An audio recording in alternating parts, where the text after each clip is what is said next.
An old videotape captured a murder, but it hasn't happened yet.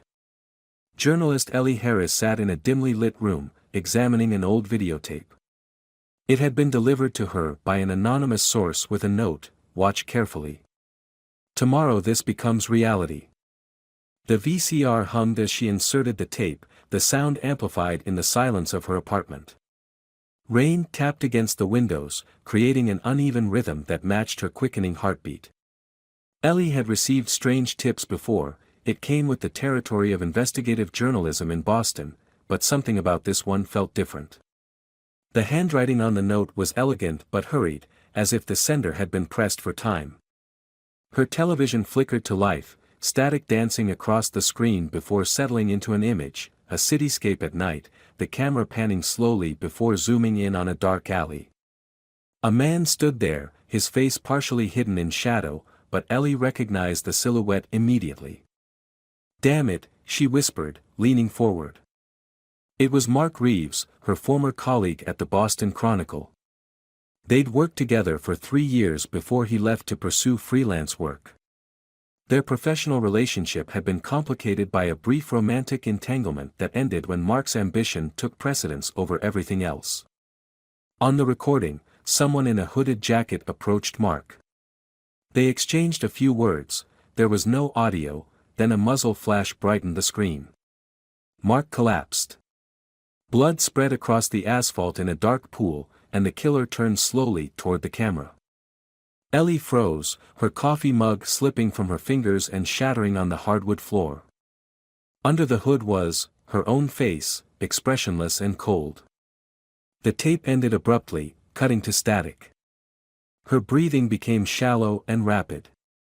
Was this some kind of sick joke? A malicious setup?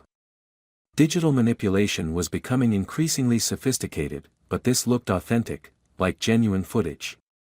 The alley was familiar too. She recognized it as being just off Blackstone Street, not far from Haymarket. She fumbled for her phone, scrolling frantically through her contacts until she found Mark's number. They hadn't spoken in months, not since their heated argument over an exposé they'd both been pursuing. He'd accused her of stealing sources, she'd accused him of cutting ethical corners. He answered on the 4th ring. "Ellie?" His voice was thick with sleep. "It's past midnight. What's going on?" "Where are you?" she demanded, ignoring the question. "At home." "Why?" "Tomorrow, don't go out. Just, don't leave your apartment." "What?" "Ellie, what are you talking about?" She paced the length of her living room, stepping carefully around the spilled coffee. "I can't explain right now, but please, Mark. Trust me on this. Stay home tomorrow. This is about the Callahan story, isn't it?" His tone sharpened. "You're trying to keep me away from the press conference." "No. This has nothing to do with work. She stopped, realizing how deranged she would sound if she told him the truth. "It's important. Please." "You've lost it, Harris," he said, using her last name the way he always did when he was annoyed. "I've got 3 deadlines tomorrow, and Callahan is finally talking. Nothing is keeping me indoors." The line went dead. Ellie stared at her phone, then at the static-filled TV screen. She rewound the tape and watched it again, scrutinizing every detail. The timestamp on the video read 10:17 p.m., tomorrow's date. The location was unmistakable. The brick wall with the faded advertisement for Marlboro cigarettes had been a Haymarket landmark for decades. Sleep evaded her that night. She lay awake, her mind cycling through possibilities. Could the video be faked? Was someone threatening her? Was it a warning of some kind? By morning, she had convinced herself that the tape was an elaborate hoax, possibly orchestrated by a rival journalist or someone she'd exposed in one of her articles. Still, the nagging doubt persisted. She decided to check out the location from the tape. If nothing else, she could determine whether the setting had been accurately depicted. The alley looked exactly as it had on the recording, the same graffiti-covered dumpster, the same fire escape rusting on the side of the brick building, even the same broken glass bottles scattered near the entrance. It was early, not yet noon, and the area was relatively quiet. A few locals hurried past, heading to the nearby market or subway station, but no one lingered. Ellie positioned herself across the street, ducking into a small coffee shop with a clear view of the alley. She ordered a latte and settled in for a long wait. Hours passed. She switched to water, then back to coffee, ignoring the curious glances from the barista as she remained at her window seat, alternately taking notes and scanning the street. At 9:45 p.m., her vigilance was rewarded, or perhaps punished, by the sight of Mark Reeves walking purposefully toward the alley. Her heart stuttered. He was dressed exactly as he had been in the recording, dark jeans, a gray jacket, his messenger bag slung across his body. Ellie abandoned her cold coffee and bolted from the shop, nearly colliding with a couple entering as she exited. "Mark," she shouted, running across the street, heedless of the honking cars. "Mark, stop." He turned, surprise evident on his face as he registered her presence. "Ellie? What are you doing here?" Before she could answer, someone emerged from the shadows of the alley. The same hooded figure from the tape. But that was impossible. Ellie was here, not there. So who was underneath the hood?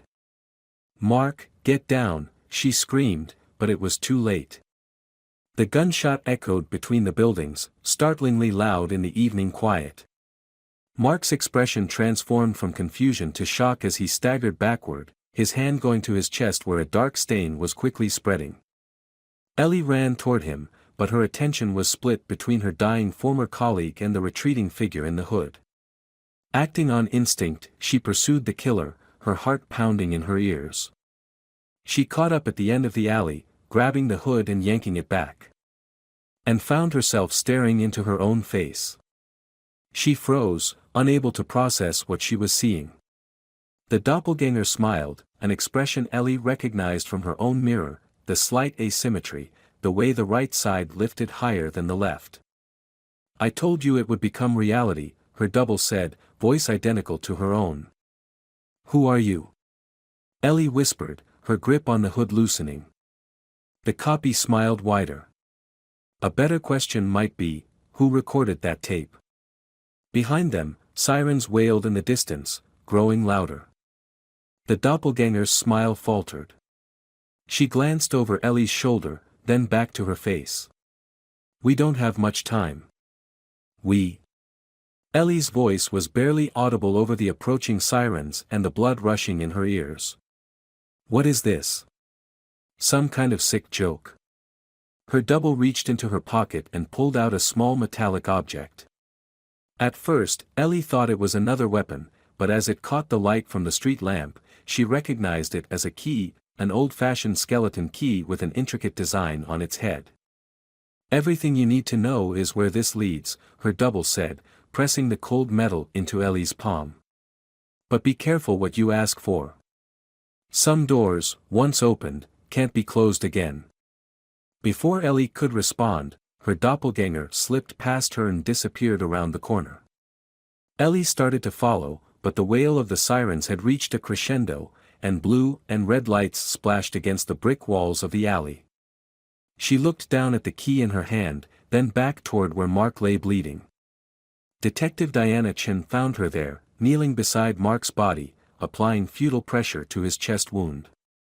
The bullet had pierced his heart, he had been dead before he hit the ground. "Ms. Harris?" Detective Chin approached cautiously, holstering her weapon when it became clear there was no immediate threat. "I'm going to need you to step away from the body." Ellie complied numbly, her hands and clothes soaked with Mark's blood. She barely registered the activity swirling around her, the crime scene technicians, the uniformed officers securing the perimeter, the detective's steady stream of questions. Her responses were automatic, detached. "Can you tell me what happened?" "He was shot." Ellie's voice sounded foreign to her own ears. "Did you see who did it?" The question penetrated her shock.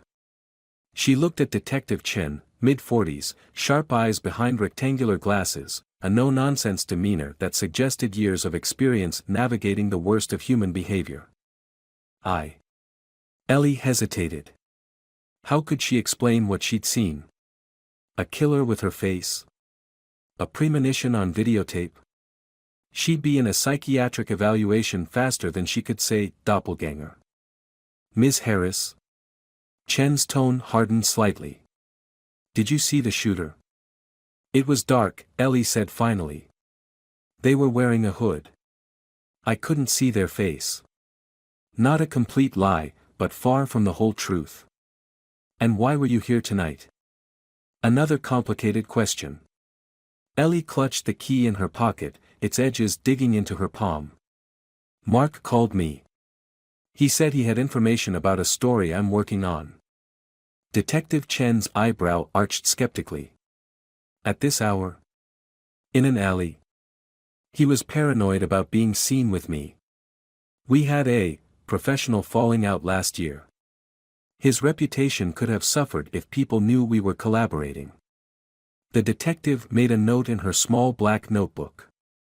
We'll need you to come to the station to give a formal statement. Of course, Ellie agreed, her mind already racing ahead. She needed to get back to her apartment, to examine the tape again, to figure out what the key opened.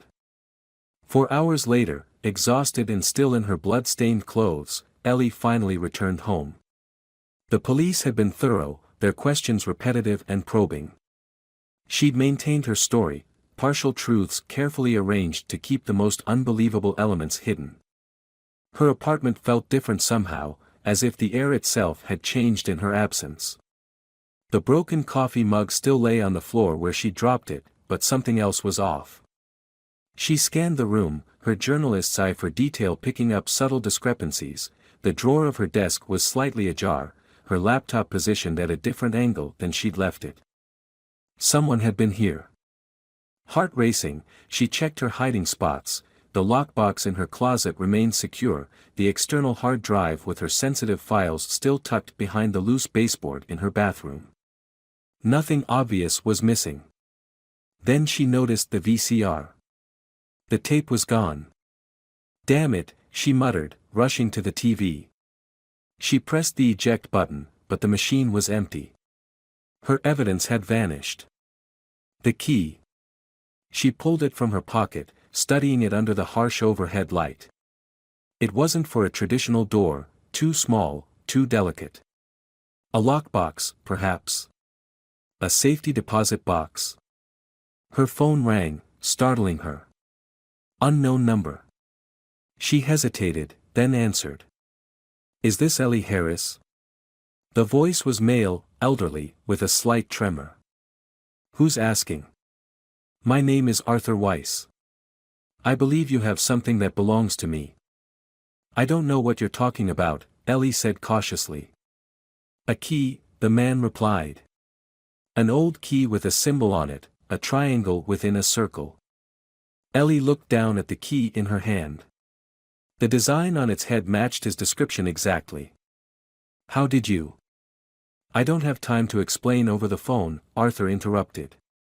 They might be listening. Meet me at the Boston Public Library, Rare Manuscript Room, tomorrow at 10 a.m. Come alone. The line went dead. Ellie stared at her phone, then at the key. Questions multiplied in her mind, branching out like lightning. Who was Arthur Weiss? How did he know about the key? Was he connected to her double? To Mark's murder? Sleep eluded her for the second night in a row.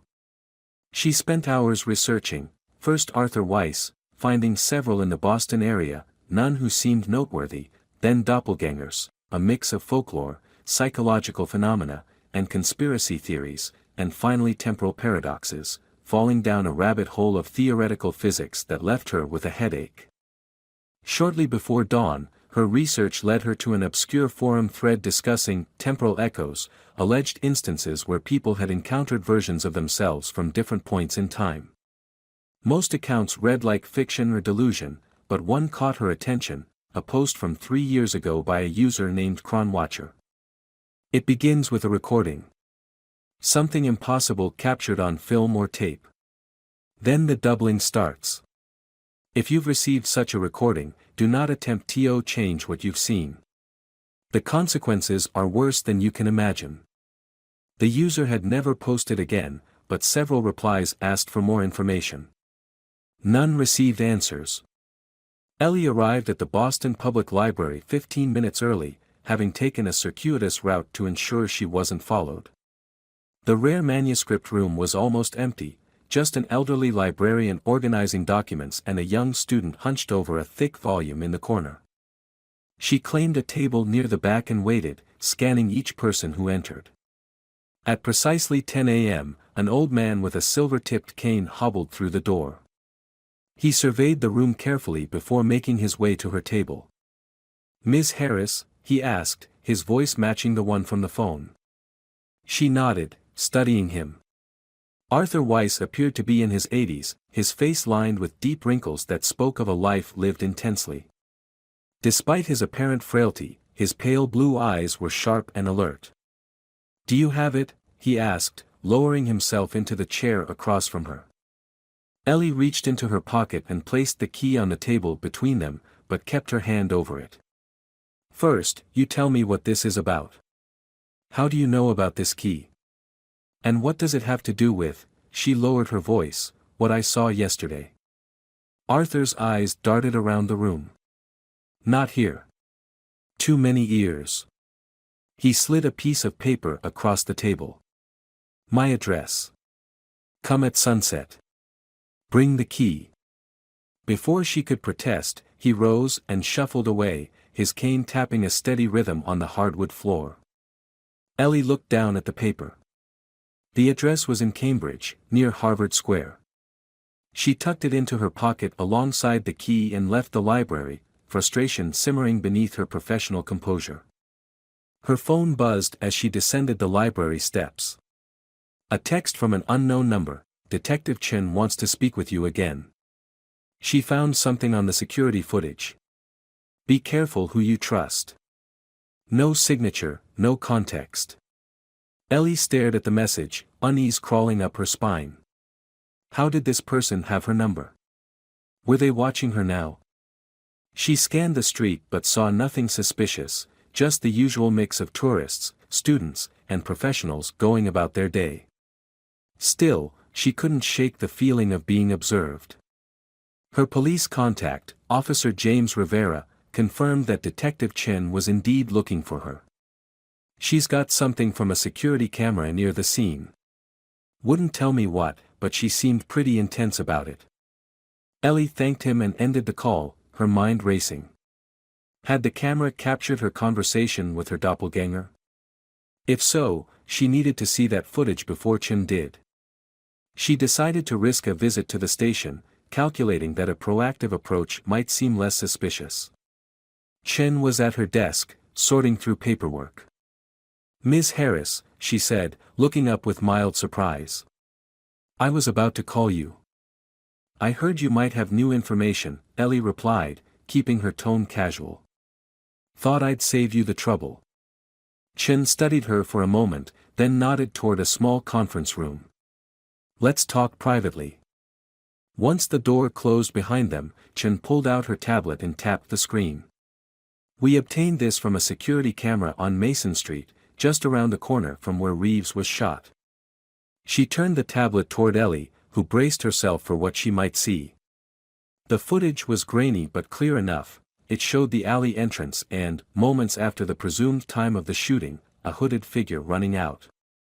The angle captured only the back of the person, offering no glimpse of their face. Ellie felt a rush of relief, followed immediately by confusion. "I don't understand. What am I looking for?" "Watch," Chen said, rewinding slightly. She pointed to the upper right corner of the frame, where another camera was visible. "That's a private security camera for the jewelry store. Better quality, different angle." She swiped to a new video. This footage was much clearer. It showed the same hooded figure emerging from the alley, and then, Ellie's breath caught, herself in pursuit. The recording captured the moment she grabbed the hood, but the killer's face remained angled away from the camera. Care to explain why you told me you didn't pursue the shooter? Chen's voice was controlled, professional, but with an unmistakable edge. Ellie's mind raced. I was in shock. Everything happened so fast. Fast enough that you forgot chasing a murderer. I wasn't thinking clearly. Ellie leaned forward, adopting her most earnest expression.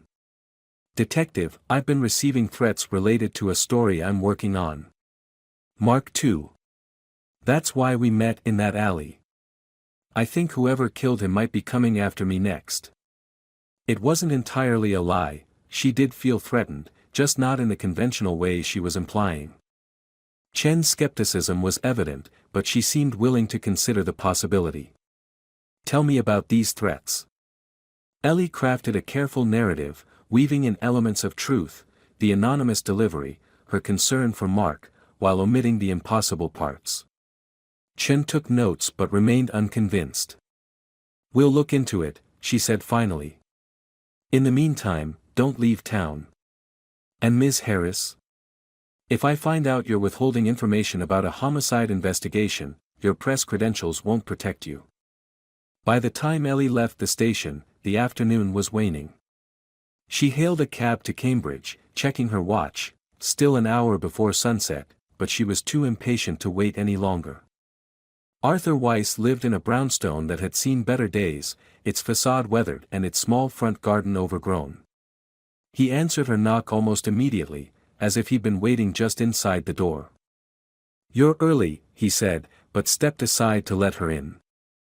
The interior was a stark contrast to the neglected exterior, meticulously organized, with walls lined with bookshelves and display cases containing antique scientific instruments. He led her to a study at the back of the house, where a large oak desk dominated the space. The key, he said, extending his hand. Ellie hesitated, then produced it from her pocket. Not until you tell me what's going on. Arthur sighed, lowering himself into a worn leather chair. What do you know about temporal physics, Miss Harris? Enough to know it's mostly theoretical. Mostly, he agreed, but not entirely. He gestured to the walls, where Ellie now noticed framed equations and diagrams among the bookshelves. I spent my career studying time, its properties, its malleability. You're a physicist. Was. Harvard, back when theoretical quantum mechanics was considered fringe science. His eyes took on a distant look. We were close, my team. Close to understanding how information might travel backward through time. Time travel? Ellie couldn't keep the skepticism from her voice. Not in the sense you're thinking. Not physical transportation, but information transfer. Arthur leaned forward. Have you ever experienced déjà vu, Ms. Harris? That sensation might be more than a neural misfire, it could be information leaking through temporal boundaries. Ellie thought of the videotape, of her double's words, I told you it would become reality. You're saying someone sent information back in time. Created that tape somehow. Not someone, Arthur said, holding her gaze. You. The room seemed to tilt slightly. That's impossible. Is it? You saw your own face beneath that hood, didn't you? Ellie's shock must have been evident, because Arthur nodded sadly. I thought so. The temporal loop is already in motion. How do you know all this?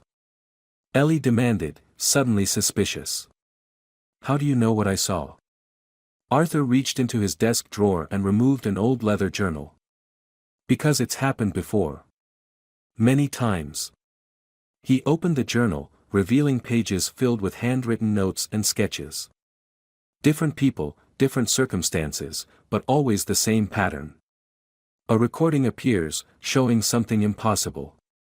The events unfold exactly as recorded. And always, there is a doubling. Ellie stared at the journal, at the meticulous documentation of what Arthur claimed were other cases like hers. What does the key open? The way out, Arthur said simply. Or the way further in. Depending on your perspective. He stood, moving to a bookshelf on the far wall. With practiced precision, he pressed a hidden mechanism, and the shelf swung outward, revealing a small alcove containing a wooden box. The keyhole was ornate, matching the design of the key. "Before we proceed, you should understand the stakes," Arthur said gravely. "What's in this box might save you, or it might condemn you. The choice of what to do with it will be yours alone." Ellie approached slowly, the key clutched in her hand. "Why me? Why Mark?" "I don't know," Arthur admitted. "The pattern chooses its participants. I've been tracking these incidents for decades, trying to understand the rules, the purpose." "And have you understood it?" Arthur's expression was somber. "Only enough to know that understanding itself might be the trap." Ellie inserted the key into the lock. It turned with surprising ease, the tumblers clicking into place as if recently oiled. Inside the box lay a single item, another videotape, identical to the one that had been stolen from her apartment. "Is this?" "No," Arthur interrupted. "That's the next one." Ellie looked at him sharply. "The next what?" "The next recording. The next piece of the puzzle." He gestured to a small television and VCR setup in the corner of the room.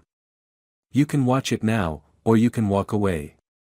But be warned, once you see what's on that tape, you can't unsee it. And what you see will become reality, just like the first one did." Ellie lifted the tape from the box, turning it over in her hands. Her journalistic instinct demanded answers, but something deeper, a primal sense of self-preservation, urged caution. "What would you do?" she asked quietly. Arthur's expression softened. "I've asked myself that question with each case I've documented. I still don't have an answer." The tape felt heavier than it should have, weighted with significance beyond its plastic casing. Ellie moved to the VCR and inserted it, her finger hovering over the play button. "Whatever you choose," Arthur said behind her, "remember that time isn't as linear as we perceive it. Past, present, future, these are constructs of human perception, not absolute truths." Ellie pressed play. The screen flickered to life, showing her own apartment. The timestamp indicated tomorrow's date. On screen, she saw herself seated at her desk, writing frantically in a notebook. Then a knock at the door.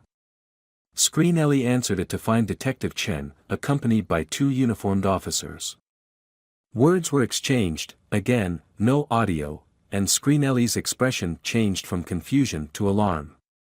She backed away as Chen advanced, saying something that made Screen Ellie shake her head vehemently. Then, a sudden movement, Screen Ellie reaching into her desk drawer, Chen lunging forward, officers drawing weapons. A flash, like the muzzle flare from the previous tape. Detective Chen collapsed. The screen went black. Ellie stared at the static, her heart pounding in her ears. "This is insane," she whispered. "I would never."